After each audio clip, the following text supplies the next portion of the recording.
Eu quero dar as boas-vindas, para todos aqueles que aqui estão, mas de forma muito especial para os nossos convidados. Nós temos muita gente aqui que não é membro dessa igreja, mas tomou a decisão de estar aqui hoje. E para estas pessoas, de uma forma muito especial e carinhosa, eu quero dizer que vocês sejam bem-vindos, As mulheres sejam bem-vindas aqui na casa de Deus, Que as suas orações sejam atendidas aqui neste lugar. Gostaria de convidá-los para que tomassem as Bíblias, a palavra de Deus na sua mão. Aqueles que vão usar os celulares, já abram os celulares na Bíblia. E com a mão agora na Bíblia, vamos fazer mais uma pequena prece. Senhor nosso Deus, a Tua palavra será aberta. Suplicamos que o Senhor possa trazer para cada um de nós a inspiração que precisamos. E é isto que nós lhe pedimos. Pedimos que envie o Teu Santo Espírito no coração de cada um de nós. E também lhe agradecemos em nome e por amor de Jesus. Amém. Vamos abrir a palavra de Deus no livro de Lucas, capítulo 15. Lucas, capítulo 15. Quero aproveitar para saudar também aqueles que estão nos assistindo através das mídias do YouTube, que na sua casa, onde você estiver, você também seja abençoado, nessa programação de culto. Lucas, capítulo 15, nós vamos ler a partir do verso 11. Se você já abriu aí, já viu o título, você vai perceber que é uma história que você conhece. Não importa se hoje é o primeiro dia que você veio aqui na igreja, esta história você já ouviu falar dela. É a história do filho pródigo.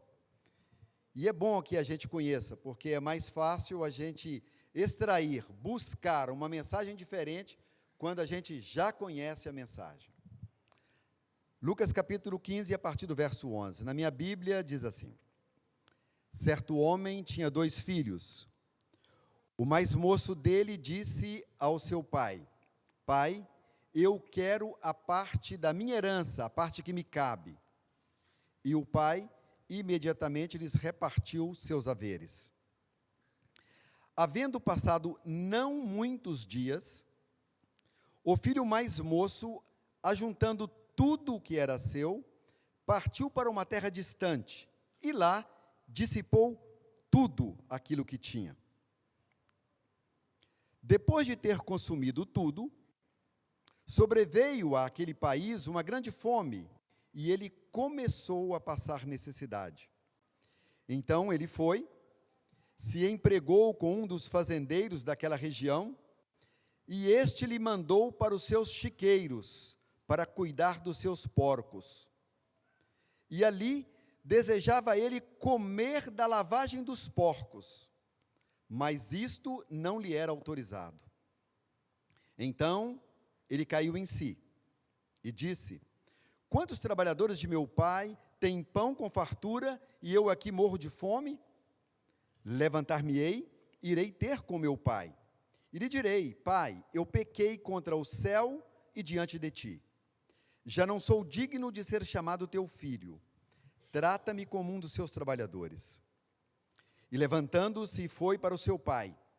Vinha ele ainda longe, quando o seu pai o viu. E compadecido dele, correu, lhe abraçou e lhe encheu de beijos. E o filho lhe disse: Pai, pequei contra o céu diante de ti, já não sou digno de ser chamado teu filho. Mas o pai, porém, correu e disse para os seus servos: trazei depressa a melhor roupa, vestiu. Ponde-lhe também um anel no dedo, coloque sandálias nos seus pés. Trazei também e matai o novilho cevado. Vamos comer e festejar. Esta é a história. Esta é a história que nós já conhecemos. Talvez uma das mais ricas parábolas que Jesus contou durante o período que ele aqui estava. Porque em poucas palavras, Jesus explicou detalhadamente qual era a metodologia do pecado, como é que funciona o pecado, e, no mesmo texto, Jesus explicou de forma detalhada como funciona, qual é a metodologia da salvação, como funciona o mal e como funciona o amor de Deus, na mesma parábola, em poucas palavras. É interessante que Jesus começa, e não poderia ser diferente, ele começa contando qual é a dinâmica do pecado, e vocês viram aí no texto. O pecado sempre, ele traz no seu bojo, na cesta chamada pecado, sempre traz algumas coisas que são peculiares, maldade, a maldade daquele filho para com seu pai, indiferença, uma grande indiferença, o filho dizia claramente para o seu pai que ele o considerava um pai morto. Só se tem herança quando alguém morre.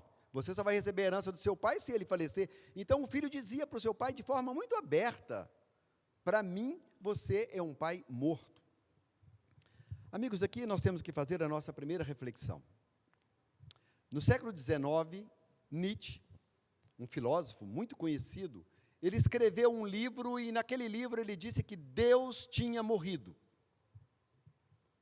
E isso, por volta de 1850, isso causou uma revolução de pensamento. Muita gente entrou na briga, discutiu.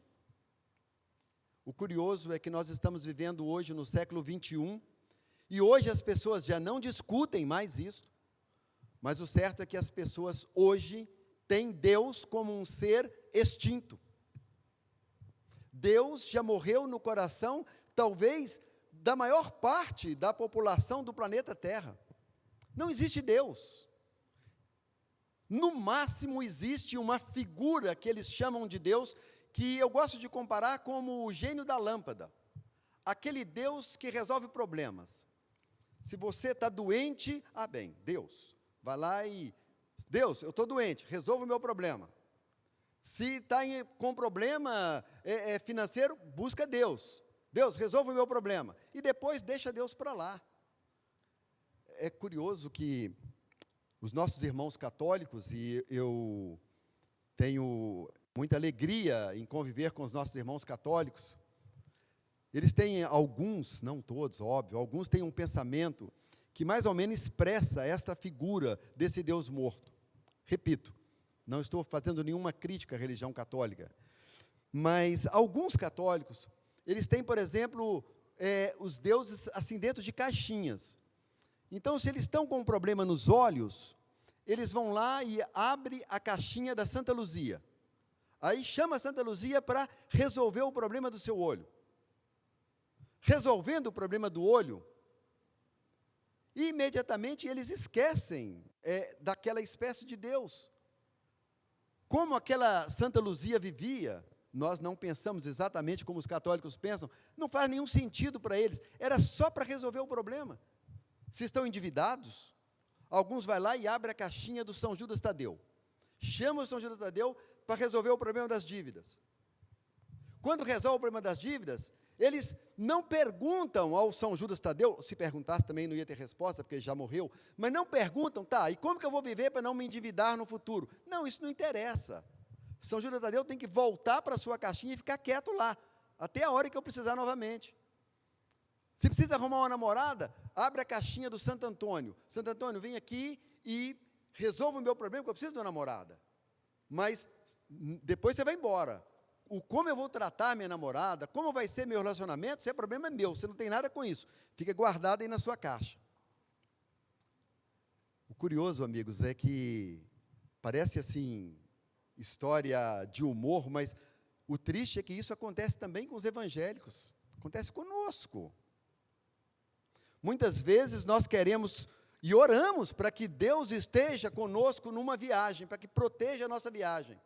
Mas no fundo, em muitos momentos da viagem, nós não queremos a presença de Deus, porque nós teríamos vergonha que Ele estivesse presente, vendo o que estaríamos fazendo. Deus morto. Muitos, assim como este jovem, trata a Deus como um Deus morto. Uma outra característica do pecado que aparece aí no texto é essa forma do pecado existir. No pecado tudo é rápido. No pecado as coisas funcionam rapidamente. Não sei se vocês prestaram atenção no texto, o filho decide ignorar o seu pai. Ele decide buscar aquela liberdade que o diabo apregoa, né? Se você quiser liberdade, você tem que sair de perto de Deus, tem que sair da igreja. Fica te mandando, faz isso, faz aquilo, não deixa de fazer isso. Liberdade, saia, faça aquilo que você quiser. A primeira promessa do pecado é essa. E depois é tudo rápido. O filho diz para o seu pai: pai, eu quero a parte da minha herança. Dê uma olhada aí no texto. Imediatamente o pai entrega a parte da herança. Aí o texto diz: passado não muitos dias, quer dizer, sinal de rapidez, de fast, ele sai de casa e leva tudo. E passado não muitos dias, ele já perdeu tudo e já está no chiqueiro de porcos. O pecado é fast. E nós temos que abrir os olhos com o pecado, porque ele é fast. No pecado, você com 1 hora, você encontra uma pessoa e já está namorando com ela e você já tem relações íntimas com ela com 1 hora. E um pouco de dinheiro, talvez. É rápido. No pecado, ganhar dinheiro não demanda você trabalhar uma vida inteira, trabalhar semana após semana, não. No pecado é um golpe, no pecado é um assalto, é um roubo, quem sabe ganhar na loteria. Só planos de rapidez, de enriquecimento rápido, de dinheiro rápido. Assim as coisas funcionam no pecado. É a falsa impressão que o inimigo coloca na cabeça das pessoas, que com ele as coisas funcionam. Mas ele esquece de dizer, ou ele não diz nunca, que sempre e sempre no pecado as pessoas acabam no chiqueiro dos porcos. Assim como esse jovem, acaba no chiqueiro dos porcos. Amigos, não sei se vocês perceberam, mas nesta história, mesmo na fase da metodologia do pecado, acontece uma bênção divina para aquele jovem. Eu não sei se vocês perceberam. A Bíblia diz que, Jesus contando a história, que aquele jovem, ele desejava comer a comida dos porcos. Ele queria comer lavagem. Mas o fazendeiro deixou? Não deixou. Ele queria comer a comida que os porcos comiam, e o fazendeiro não deixou. Graças a Deus, porque não deixou. Se o fazendeiro tivesse deixado ele comer a lavagem dos porcos, talvez a história terminasse de outra forma, ou sequer nem terminasse. Estaria lá comendo lavagem até hoje, na parábola. Hoje, eu digo para vocês que o inimigo mudou a sua estratégia. Hoje o inimigo não corta a lavagem de porcos. Hoje o inimigo autoriza o pecador comer lavagem de porcos. Ele faz com que a lavagem seja acessível, para que o pecador fique no chiqueiro, fique na indignidade, comendo lavagem de porcos. Eu não sei se você já parou para pensar, mas uma pedra de crack é comprada por 5, 10, 15 reais. Qualquer pessoa consegue comprar, e você vê nas ruas da cidade, jovens, comendo a lavagem dos porcos, ali preso no crack. A bebida alcoólica é barata. Você acha em qualquer lugar, por preços irrisórios, porque o diabo, ele tem intenção de manter o pecador comendo lavagem de porcos. Porque enquanto você está se alimentando da lavagem de porcos, dificilmente você abandona o pecado. Nós temos que tomar cuidado com esta metodologia do inimigo, porque isso não acontece somente com os outros. O inimigo, ele tem planos especiais para nós. É triste falar isso, mas ele tem. O inimigo quer fazer de você este filho pródigo. O inimigo tenciona, ele tem uma intenção de te colocar para comer lavagem de porcos no chiqueiro.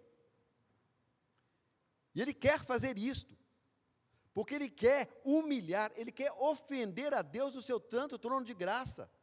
O inimigo quer dizer para Deus, para Jesus assim: olha, isso aí que você criou a sua imagem e semelhança, olha ele lá bêbado. É esse daí que era a sua imagem e semelhança? Olha ele comendo lavagem de porcos.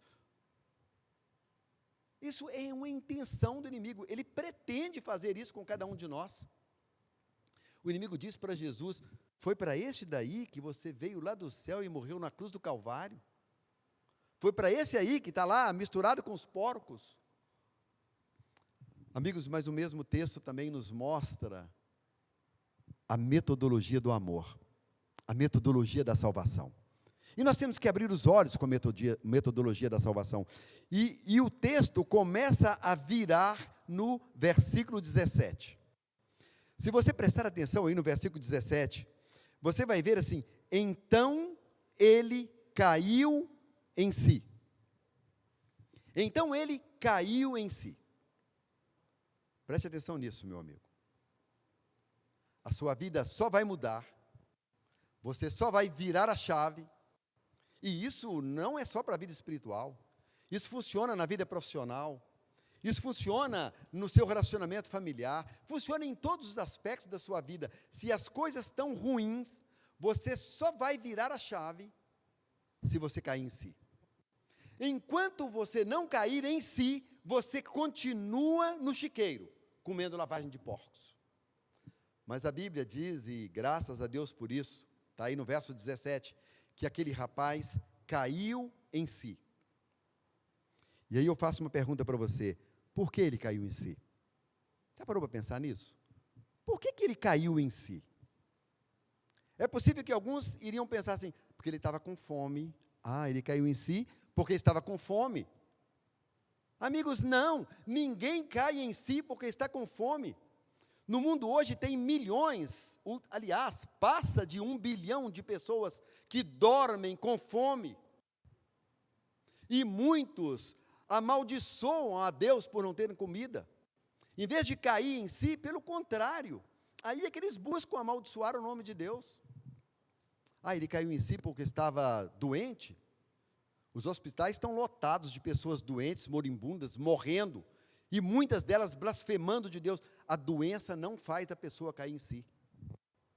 A fome não faz a pessoa cair em si. A pobreza não faz a pessoa cair em si. O texto, Jesus disse claramente, está aí no verso 17, por que ele caiu em si? Ele caiu em si porque ele lembrou que na casa do pai tinha amor. Ele se lembrou que na casa do pai tinha amor, inclusive com os empregados. Ele se lembrou do amor do pai.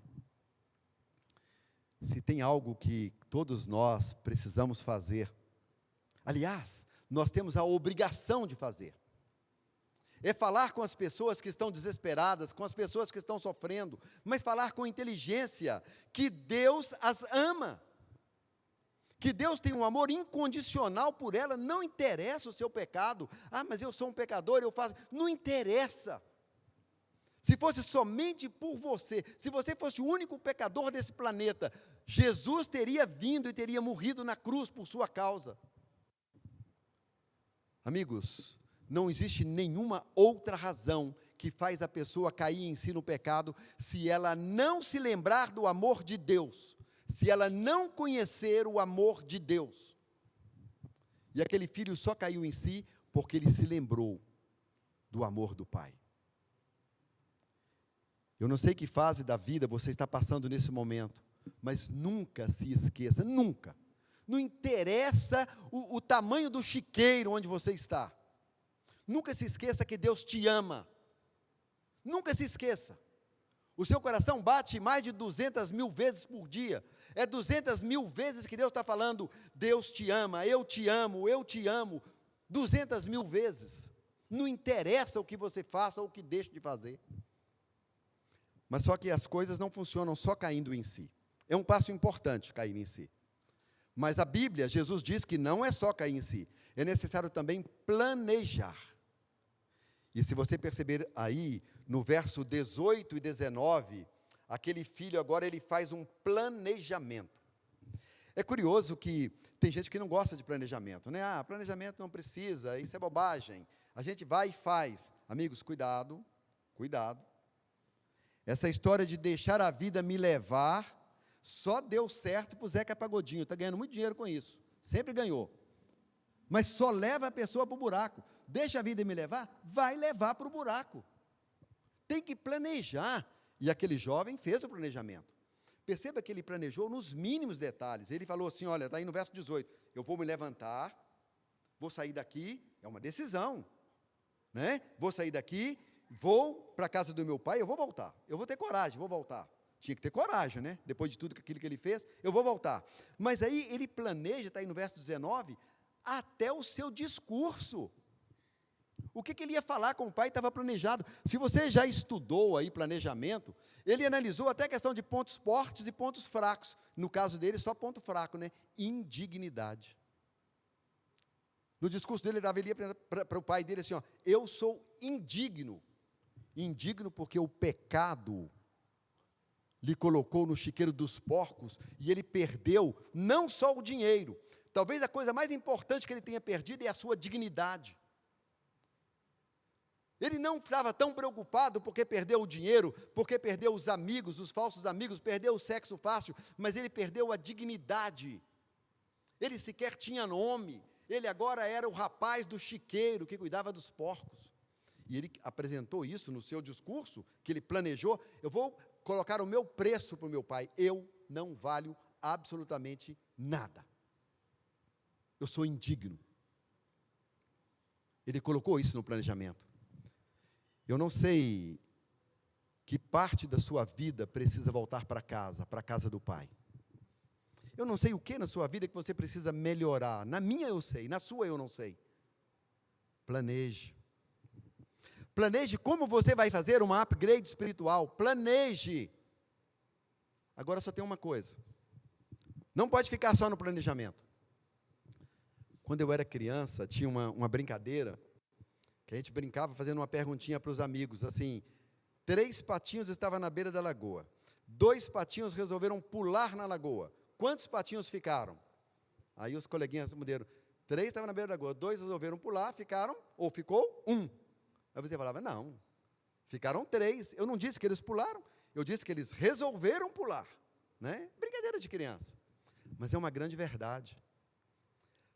Cair em si e planejar uma upgrade, uma melhoria na sua vida espiritual, isso em si não te leva a nada. Quantas pessoas têm planejado todos os anos, não, esse ano eu vou melhorar de vida, agora não, agora eu vou mudar, essas coisas que eu estou fazendo eu não vou fazer mais, isso aqui, não, eu não vou fazer isso mais, eu vou mudar, eu não vou passar por esse caminho, eu vou passar por este, planeja, mas não faz nada, continua passando pelo mesmo lugar. Tem pessoas nessa igreja que estão planejando se batizar, já tem 2 anos, tem alguns 3 anos, estão planejando, não, agora eu vou, mas não vai. Amigos, só planejar não funciona. Você tem que cair em si, tem que planejar, mas você tem que agir. E o jovem na nossa história age. Se você der uma olhada aí no verso 20, a história muda de figura, porque ele age, está aí na sua Bíblia. E levantando-se, foi para o seu pai. Ele caiu em si, ele planejou e ele agiu. Aí as coisas funcionam. E a partir daí, a história agora muda. A câmera de Jesus, o foco das câmeras gravadas pelo céu agora, não é mais o filho pródigo. Agora, o foco é o pai. E aí a gente percebe como funciona o amor do pai. E na sua Bíblia está dizendo, talvez com palavras diferentes, mas o texto é o mesmo, vinha ele muito longe, quando o seu pai o avistou. É claro que Jesus queria contar o óbvio. Jesus veio do céu, e Jesus conviveu com essa história lá em cima, esperando pelo retorno dos pecadores. Amigos, desde o dia que aquele filho saiu de casa, o pai já estava planejando o seu retorno, o pai já queria que ele voltasse. Todos os dias o pai estava olhando para a estrada, desde o dia que ele saiu. Quem sabe ele vai voltar, ele vai, fingiu que vai, mas vai voltar. Não, não voltou. Passou 15 dias, 1 mês, ele não voltou. O pai agora vai na vila mais próxima, compra o melhor tecido que vendia naquela vila, manda o melhor alfaiate fazer a melhor túnica, porque quando o seu filho voltasse, ele queria dar de presente para ele uma túnica nova e bonita. Isso demorava tempo. Para concretizar isso, demorava uns 2 meses. Até o mercador trazer o tecido, o alfaiate fazer, demorava. Mas o pai esperou, com medo do filho voltar antes da túnica ficar pronta. Mas a túnica ficou pronta, o pai leva para casa, chama sua esposa, que estava chorosa também, com saudade do filho, e diz, olha, é a túnica que eu comprei para o meu filho, ele vai voltar. Ele está voltando? Ele vai voltar. Lava essa túnica, passa, coloca um perfumezinho nela, porque o nosso filho vai voltar. E o pai olhava todas as tardes, ele olhava na estrada e o filho não chegava. Passou aí, quem sabe, uns 4, 5, 6 meses, aquela senhora olha agora aquela túnica e vê que o cheiro já não estava tão bom, né? Guardado 6 meses, ela tira a túnica, lava novamente, coloca para secar, e o pai, quem sabe, chega à tarde e vê a túnica do filho molhada, secando, e ele fala, minha esposa, e se o nosso filho chegar agora, a túnica está molhada? Ela fala, não, vai secar rápido. E a túnica seca, e ela perfuma a túnica, e guarda, passa mais 6 meses, passa mais 1 ano, o filho não chega, ela tira a túnica e lava de novo, até que um dia ela vira para o marido e fala, olha, meu esposo, a túnica nova que você comprou para o nosso filho, já não está tão nova, já lavei tantas vezes que ela já não está com aparência de nova, e ele não tem problema. Eu vou na vila e vou comprar outra túnica, mais bonita do que esta. Amigos, pelo menos 2 ele fez. Pelo menos 2. O texto deixa claro que no mínimo 2. Aí você vai dizer assim, mas por que ele fez? Ele fez porque no verso 13 está escrito que o filho levou o quê? Tudo. O filho não deixou nada para trás. Então ele mandou fazer a túnica. É isso que Jesus quis dizer. O pai preparava, todos os dias o pai acreditava, hoje ele vai voltar. Eu não sei se eventualmente tem alguém aqui que está distante de Deus, se em alguma área na sua vida você precisa se aproximar de Jesus, mas você tem que ter certeza, lá no céu, Deus Pai, está olhando todo dia para o seu caminho, todo dia Deus, não é hoje ele volta, hoje ele vem, hoje ele vai cair em si. Amigos, Deus tem um amor tão grande por você, que Ele não vai deixar de pensar nisso nunca, até a volta de Jesus. Ele sempre vai acreditar que você vai voltar. Até que a história conta, Jesus contando, fico imaginando Jesus contando essa história, até que Jesus conta que o pai viu ao longe alguém andando, parecia com seu filho, né? O jeito de andar, era o jeito do seu filho andar. Ele, olha, parece com meu filho. Aí ele vai andando, e agora ele está interessado, ele anda igual ao meu filho. Só que a distância era muito grande, ele fala, não, mas não é meu filho. Aquele cabelo todo esquisito, não é meu filho. Aí ele vai andando, mas anda igual ao meu filho. Não é, tem certeza. Magro, muito magro, o meu filho não é esquelético daquele jeito. Então não é meu filho, mas anda, parece meu filho. Daí a pouco ele vê, mas com aquela roupa de mendigo, aquela roupa de andarilho, aquela roupa suja, de longe ele viu rasgada, não é meu filho, mas anda igual ao meu filho. Aí ele presta atenção até que ele percebe, era o seu filho. Amigos, eu fico imaginando Jesus contando essa história. Quando ele percebe, é o meu filho, o que o velhinho faz aí na história? Ele sai correndo. Ele corre, e ele chega e é meu filho mesmo, dá aquele abraço apertado. Lembre-se, o seu filho estava com catinga de porco, o seu filho estava fedendo a chiqueiro, fedendo a lavagem, mas o pai não está nem aí. Jesus não está nem aí para os seus pecados. Se você resolve voltar, Jesus te abraça. O texto diz que ele o enche de beijos. Aquele rosto ferido, aquela barba talvez por fazer, aquela pessoa suja, com roupas fedidas, o pai não estava nem aí, o pai abraça, o pai ama, o pai beija. E aí o filho agora, que já tinha preparado, começa a fazer o seu discurso, né? Ele tinha preparado o discurso, né? Então ele começa a fazer o discurso, né? Pai, e o pai agarrado nele, abraçando, beijando ele. Pai, eu pequei contra o céu, pequei contra você. E o pai não queria nem saber daquele discurso. O pai não queria nem ouvir. Está claro no texto que o pai não queria nem saber daquele discurso. O pai não dá nem atenção para o que ele está dizendo. O pai olha para o primeiro empregado que apareça e diz: olha, corre lá e pegue a melhor roupa. Por isso que eu sei que pelo menos 2 ele mandou fazer, porque tinha uma melhor. Pegue a melhor roupa e traga, e vista o meu filho.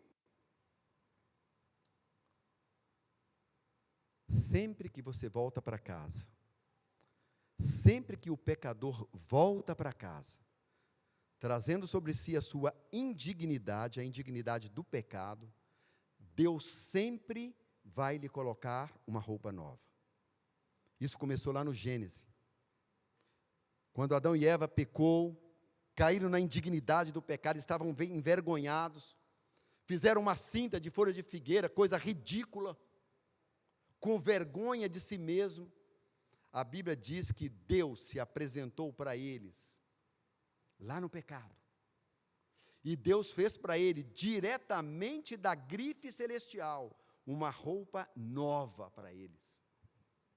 Deus fez a primeira roupa decente dos seres humanos. Deus fez. Todas as vezes que você volta para a casa do Pai, Apocalipse capítulo 3, verso 5, a Bíblia é muito clara em dizer, todas as vezes que você volta, Jesus vai te colocar na sua frente as suas vestiduras brancas. É a justiça de Jesus, porque você está cheio de indignidade do pecado, porque o pecado faz você ser indigno.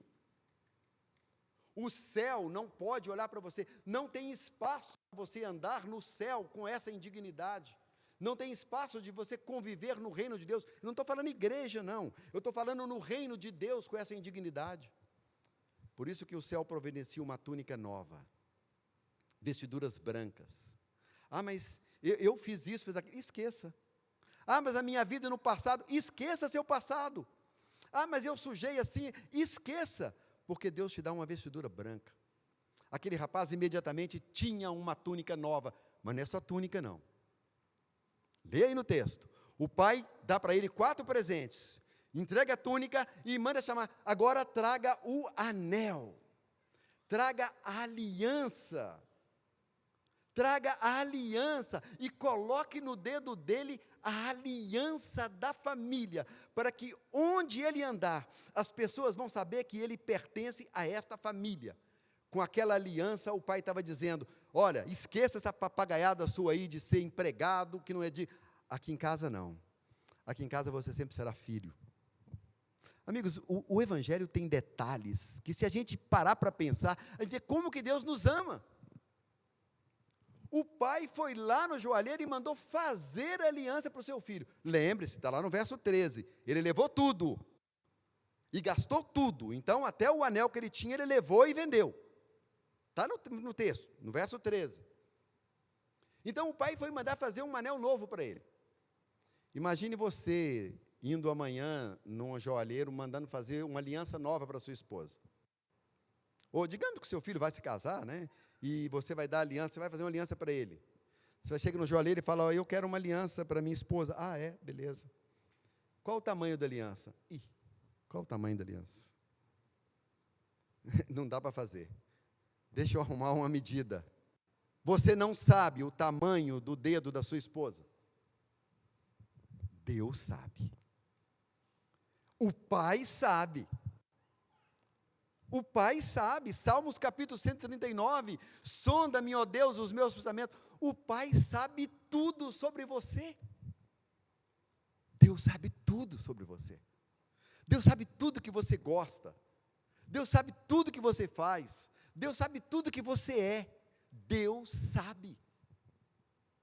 E o pai agora entrega para ele e coloca nos seus dedos o anel de filho. Esqueça esse discurso, mas Deus não para nisso. Traga também as... O que está no seu texto aí? Qual o terceiro presente? As sandálias. O apóstolo Paulo deixa bem claro, né? As sandálias do Evangelho da Paz. Meu filho, eu quero que você calce nos pés o Evangelho. Eu quero que agora você não saia mais do meu caminho. Eu quero que você esteja sempre no caminho, que você sempre tenha calcado os seus pés o caminho do Evangelho. Para que você não se perca mais e não seja encontrado mais em chiqueiro de porcos. E por último, isso não podia faltar, o pai fala, agora traga o novilho cevado. Não precisa usar muitas figuras de linguagem para entender que Jesus estava dizendo aí, mais uma vez citando Isaías, mais uma vez citando o Cordeiro de Deus que tira o pecado do mundo.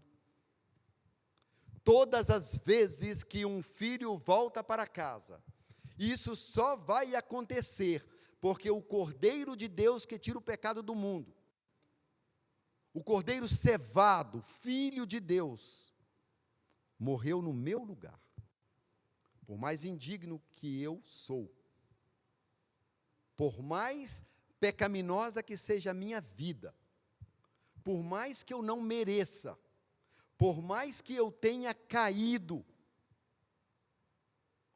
o Pai está sempre pronto a trazer, a te ofertar o Cordeiro de Deus, que há 2000 anos atrás, morreu na cruz do Calvário. Amigos, eu sei que você gostaria de estar lá vendo Jesus contando essa parábola. Eu também, quando eu leio esse texto, eu fico pensando, por que eu não estava lá ouvindo Jesus contar isso? Jesus mostrando o plano da salvação e mostrando o quanto Deus nos ama, mesmo que você caia. Hoje eu quero fazer um apelo para você. O Valdeci e o Saulo vai nos trazer agora uma música, e nessa música vai falar neste tema.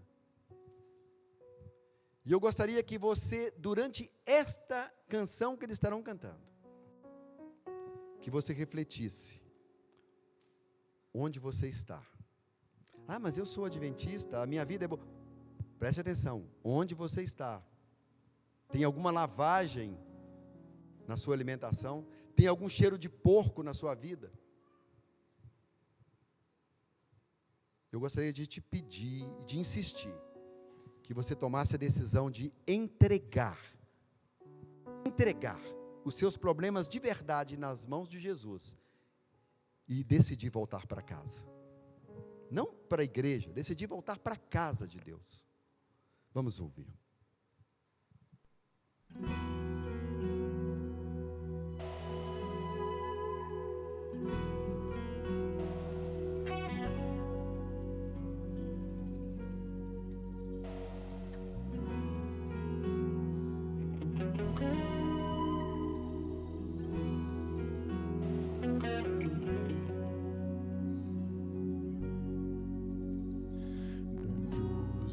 Deus,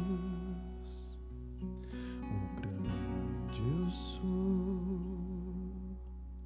rocha firme tu és, meu Senhor El Shaddai Emmanuel, vitorioso, eterno Rei dos Reis, poderoso Deus, mas só uma vez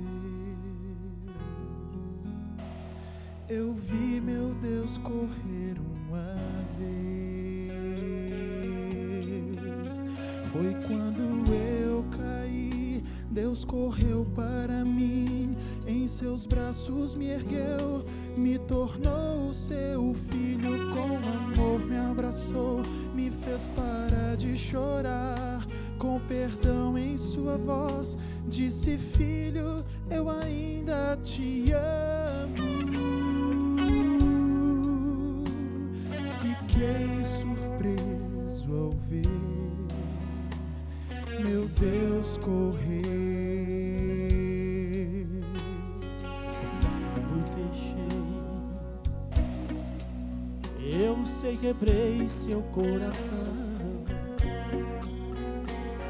Eu só me feri, tentei viver sem Deus,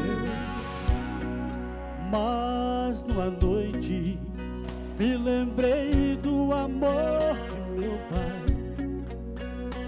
Sem forças eu voltei, de longe eu o vi antes de eu chegar. Eu vi meu Deus correndo a mim. Foi quando eu caí, Deus correu para mim, em seus braços me ergueu, me tornou seu filho, com amor me abraçou, me fez parar de chorar, com perdão em sua voz, disse: filho, eu ainda te amo. Fiquei surpreso ao ver meu Deus correndo assim, mas Deus correu. Foi quando eu caí,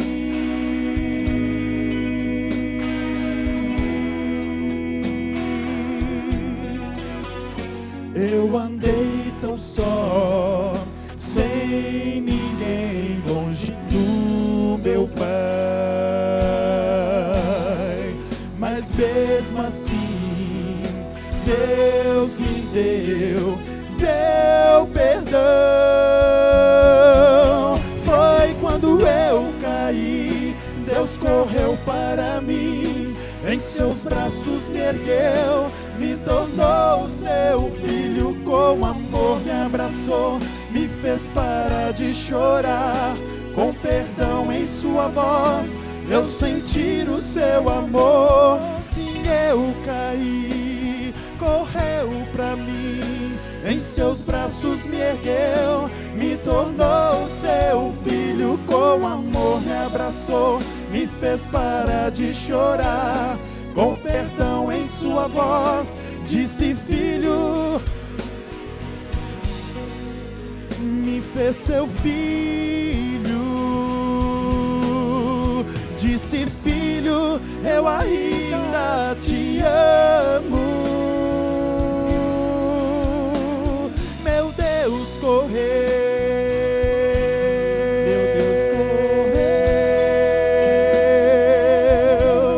correu pra mim,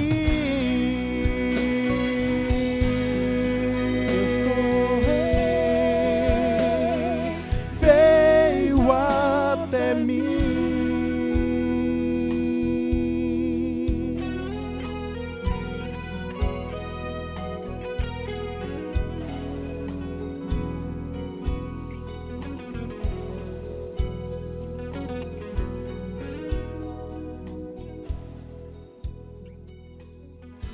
Pai de amor, Pai de misericórdia, muito obrigado, Senhor, porque mesmo nós sendo pecadores, nós temos a convicção bíblica que o Senhor correu para nós, que o Senhor sempre esteve pronto para nos perdoar e para nos salvar. Meu Pai, temos dificuldades horríveis aqui neste mundo. Infelizmente, Senhor, o pecado muitas vezes tem entrado na nossa vida, mas nós queremos, Senhor, voltar para casa. Nós queremos, Senhor, estar perto de Ti. Ajude-nos, Senhor. Toque-nos nossos corações. Faça que o Teu Santo Espírito possa impactar cada um de nós, para que nós possamos sempre, sempre e sempre voltar para casa. Seja com cada um de nós, guarde-nos agora no nosso trajeto até os nossos lares, dê-nos uma semana de vitória, sobretudo uma semana de vitória espiritual. Pedimos e agradecemos por Jesus. Amém.